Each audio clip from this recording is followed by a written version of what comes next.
We're negotiating, and we'll see. But either we're going to get it one way or the other. They're not going to have a nuclear weapon. We're going to either make sure they don't have a nuclear weapon, or we're going to have to do something very drastic. And the people of the country, I believe when it's put to the people of our country, they will all agree that we cannot let Iran have a nuclear weapon. So that's the statement from yesterday. The White House, President Trump laying out the state of play with Iran. Negotiations said to be heating up. The president saying he's looking to strike a deal, but keeping options open for military action. Jackie Heinrich has the update live from the North Lawn. Nice to see you, Jackie, at the White House. Good morning. Good morning, Bill. A member of Iran's parliament reportedly told state media this morning that Tehran could act first to break the ceasefire if it believed the U.S. was preparing to attack. President Trump is not giving away any clues about his next move after saying earlier this week he was willing to wait a couple of days for Iran's response, and also that he was right on the borderline of potentially resuming military action. Despite some signs of progress, there are significant disagreements over the Strait of Hormuz and Iran's uranium stockpile. Well, we want it open. We want it free. We don't want tolls. It's international. It's an international waterway. And they keep their highly enriched uranium? No. We get the highly enriched. We will get it. We don't need it. We don't want it. We'll probably destroy it after we get it, but we're not going to let them have it. Pakistani mediators spent the week efforting another diplomatic push that so far has not produced any results. Secretary of State Marco Rubio said any tolling system in the strait would be a death knell for a diplomatic solution, and indicated the president has several military options at his disposal.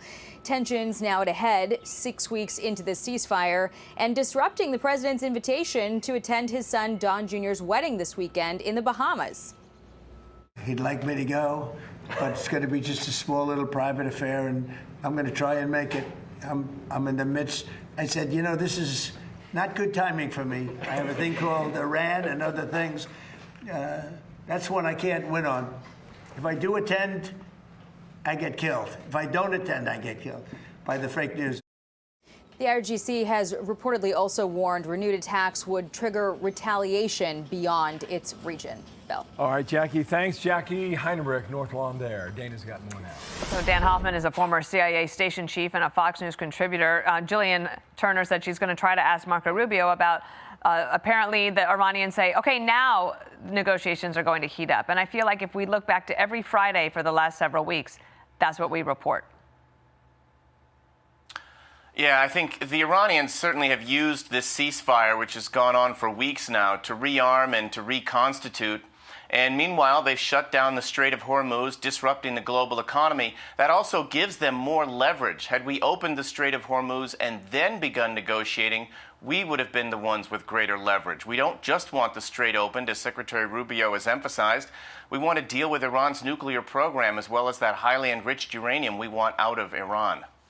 One of the things that Marco Rubio just said, and we're going to go to him if he starts speaking live as well, is that the Strait of Hormuz must be open. It should not be allowed to become like a toll situation. He said if that becomes allowed there, you'll have at least 5 other places where that could happen around the world.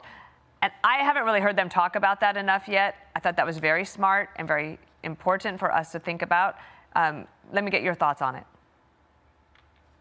No, that's absolutely critical. The last thing we want is for Iran to be able to extort the region and the rest of the world by controlling the Strait of Hormuz, international transit there, with a chokehold on the global economy, and taking in money that they can use to fund their weapons programs as well as their proxy terrorists in the region. We are clearly right now at an inflection point. We may proceed with negotiations, but Iran has not negotiated in good faith to this point. Remember, that's why we deployed our military assets to the region in February, and it's why we launched those kinetic strikes on Iran starting on February 28th. There was confusion or controversy yesterday. It's unclear because the Iranians obviously don't have a clear chain of command that is communicating.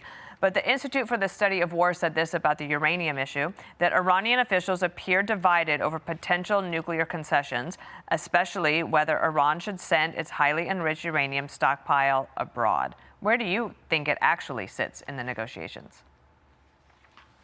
I think it's pretty murky and opaque publicly, but this is where the intelligence community is so important. And I can tell you from my experience that I expect President Trump and Secretary Rubio and the rest of the president's national security team to be relying on Director CIA Ratcliffe for those CIA sources inside Iran who can tell us what exactly Iran's plans and intentions are regarding the highly enriched uranium, and then how things are playing out inside Iran. We believe the IRGC is pretty firmly in control with General Vahidi in charge, but there may be fissures within the security apparatus in Iran and the decision-making, and that's all for the CIA to hash out and deliver the analysis to the president so he can make the best decisions. Let me also get your quick thoughts on this, because yesterday U.S. Treasury Secretary Scott Bessent said that there are Hezbollah officials who will be sanctioned in addition as well. He said that Hezbollah is a terrorist organization and must be fully disarmed. Treasury will continue to take action against officials who have infiltrated the Lebanese government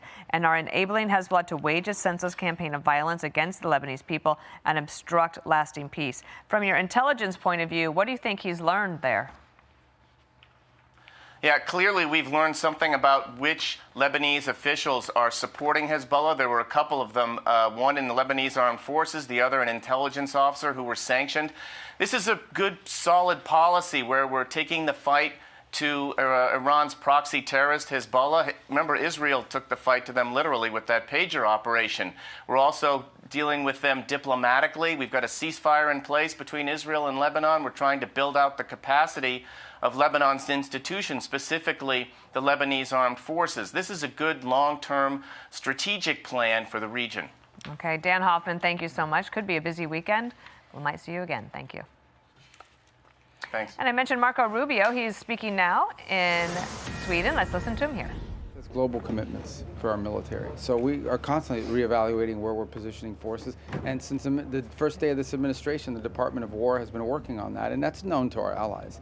I think, what's happening now is that any decision that's announced or made is viewed through the broader context of some of the, the frictions that we've had in recent months. But at the end of the day, I think it's well understood in the alliance that the United States troop presence in Europe is going to be adjusted. That work was already ongoing, and it's been done in coordination with our allies. I'm not saying they're going to be thrilled about it, but they certainly are aware of it. We have obligations in the Indo-Pacific, we have obligations in the Middle East, we have obligations in the Western Hemisphere. So this has been an ongoing process. It shouldn't be a surprise to anybody. Mr. Secretary, did you discuss the NATO force model today? It didn't come up in directly in our, but again, it ties back to the same conversation, and that is, in a moment of conflict, what can everybody commit? And that decision, I think there's going to be some announcements on it later today in regards, if it hasn't come out already, in the next few days, and it'll be a collective product. I mean, they've been working it through the internal systems of NATO in terms of the force postures of what we would be able to supply along with others. Every country has to constantly reevaluate what their needs are, what their commitments are around the world, and how to properly structure that. Be sure to like and subscribe for all the Fox News latest on YouTube, and catch full shows streaming now on Fox One.